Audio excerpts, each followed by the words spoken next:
Welcome everybody. I am Wendy Kier, the co-founder of the Healing Book Project and one of the lead authors.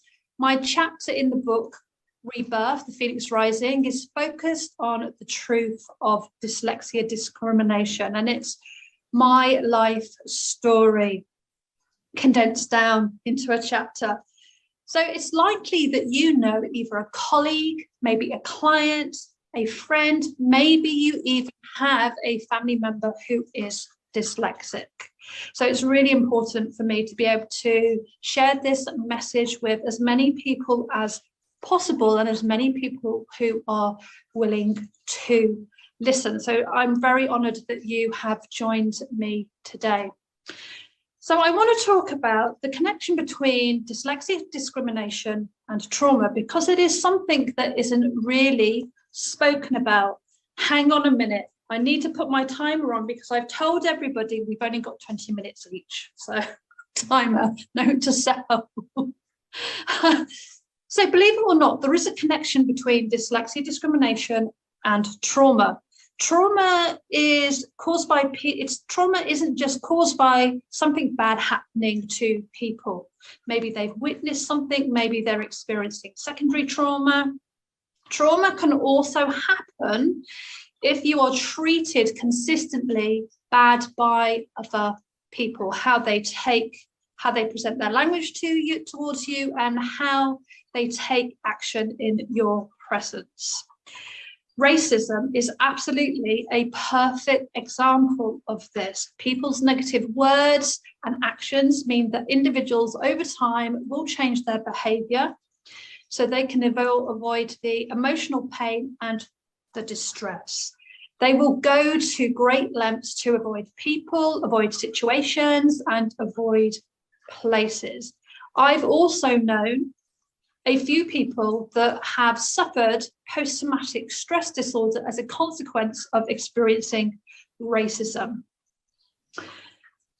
Here's the thing, dyslexia, people often think that dyslexia is about spelling and about maths. I think maths has even got a different term for it now, but in the olden days it was dyslexia. But what people don't realize is it just doesn't affect your spelling. It doesn't just affect your maths. But for me, it affects how I hear things. It affects how I communicate with people.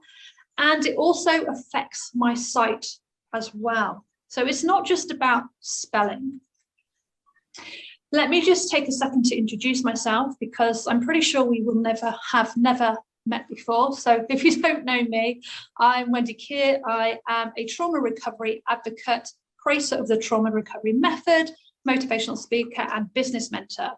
Number 2, Amazon best-selling author, which I'm very proud of, to be part of this community for the second time and be a best-selling author. So I mentor established female entrepreneurs who are struggling to step into the spotlight.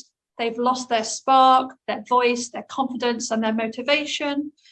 They struggle to be noticed, heard, and seen. So I coach them to increase their visibility, authority, impact, and lead the way by helping them to create a premium signature suite of offers that sells like hotcakes. So these are women who think outside the box. They are rule breakers. They lead the way. And they step into becoming that beacon of light for others.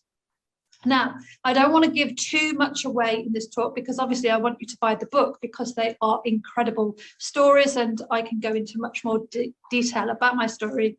But what I want to do is focus on one specific bit to give you a flavour and a taste of my experiences. But I have to share an experience. I want to share an experience where you can think about your own emotional and mental well-being, your own emotional and mental health, not only for you, but also, as I said, your friends, your family, the other people who are dyslexic in your world. So I first started experiencing dyslexia discrimination in my life when I was rejected from university after university after university. So what started to happen was I started to experience layer upon layer upon layer layer of discrimination. And it started when I started to apply for universities, because they pretty much all turned around and said the same thing. Well, they all did turn around and say the same thing and said, sorry, but we do not think you will be able to cope with the academic work. Eventually, I got into a university because someone who I knew had my back, and she fought my corner and she said, this is ridiculous. We need to at least give her a go. So I came out of that university with the highest, whatever it is, commendation. I can't remember what the hierarchy of whatever it is that you're given in universities. And I also got an apology as well, which the commendation is one thing, but the apology has stuck with me long term, because it was obviously a recognition that they'd done the wrong thing. So soon after that, I took a job in central London, but that job didn't even last 3 months. The company director discovered that I was dyslexic, basically pulled me into the office, told me I had no place working in the company, and fired me on the spot. This was confusing. It was also devastating. I had moved hundreds of miles to central London. I had got a property, so I lost my income, had the fear of losing my home, the fear of not being able to get another job. It was really a confusing time and absolutely devastating. I couldn't get my head around what happened. So university, first layers, and then second layer, losing my job. So as I said, I was fired on the spot, not a pleasant experience. And then a few years later, I'd settled down in another job and everything was going well. I was the best person in the team. I had glowing, this was in social services, so I had glowing reports saying how awesome I was. Then we had a change in management, and then things deteriorated overnight. It was so fast, I couldn't actually keep up with the speed of it.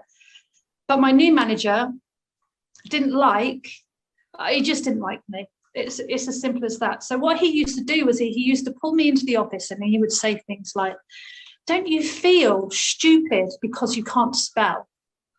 There's no one else around. Don't you feel embarrassed that your work is not good enough? It's not as good as other team members. This isn't good enough. You can do better. Can you redo all of this? You know, a report that might have taken me a week to write. Can you just redo it all? Yeah, because it's not good enough. It's not as good as anybody else's. You cannot do that because you can't spell. It's not good enough. So I'd miss out on opportunities. And eventually what happened is all of that criticism, all of the negativity really impacted on my confidence and my self-esteem. I didn't have a lot of self-esteem to begin with. So it really chipped away at the cracks of my personality.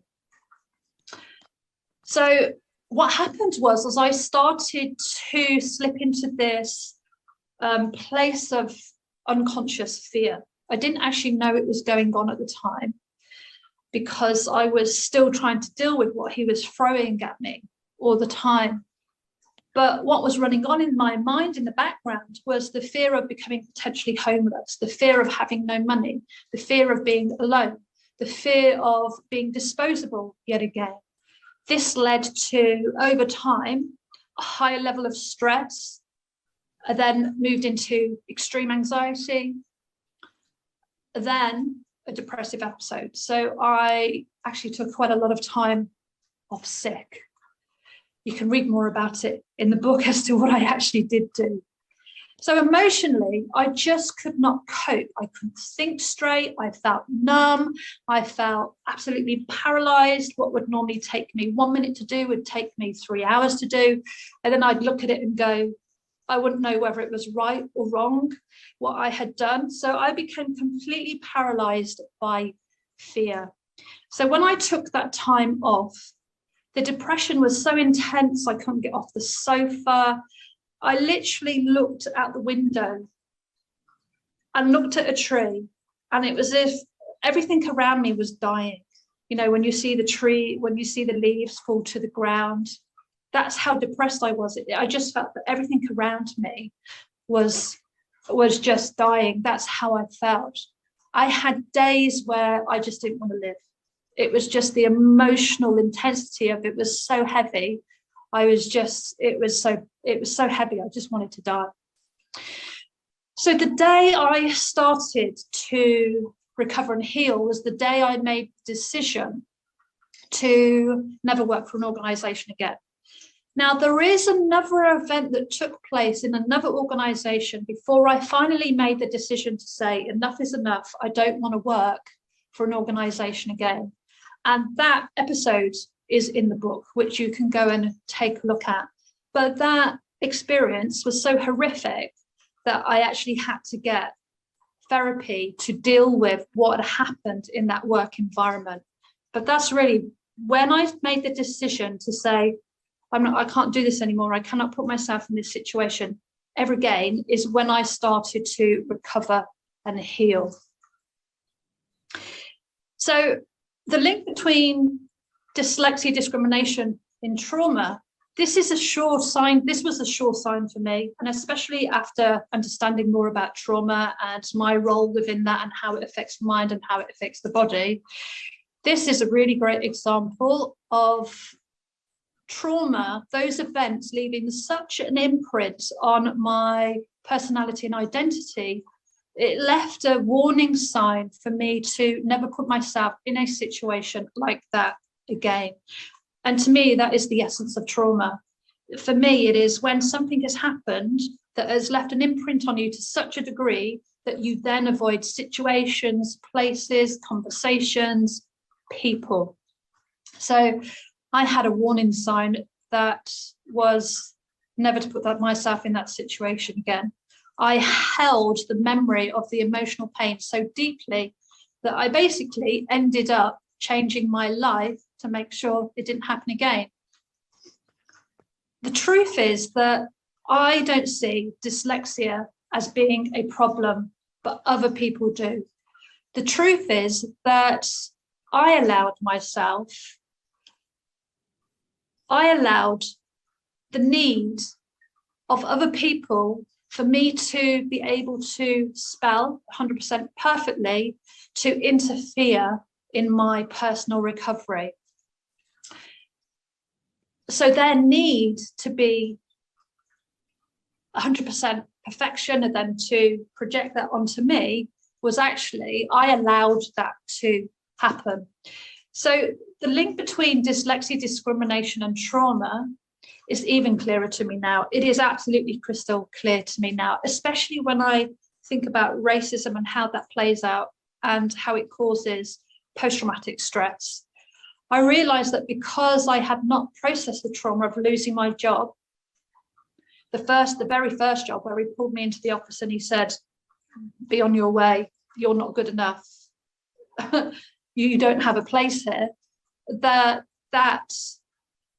incident had such an effect on me that I hadn't realized that I was carrying it through in the other jobs it is that I was walking into. But on top of that, I was then experiencing more dyslexia discrimination because of people's need to be perfectionists and to make sure that everything is spelled correctly. So what would happen is I would end up in this constant loop of I felt ashamed, I felt worthless, I wasn't good enough, I felt that I was being judged, I felt fearful, I'd have periods of just feeling completely hopeless. I'd feel damaged, emotionally damaged, pissed off, angry, hurt. But I think the biggest one for this is that feeling of just being disposable, that you can just be thrown away. So I just got stuck in this never-ending loop of emotional distress without really understanding what was going on. But I completely get it. There's the other hand of this where I completely get it, because we are taught in school. Well, I wasn't taught in school. Most people are taught in school because I was in the remedial class, because I wasn't bright enough, obviously.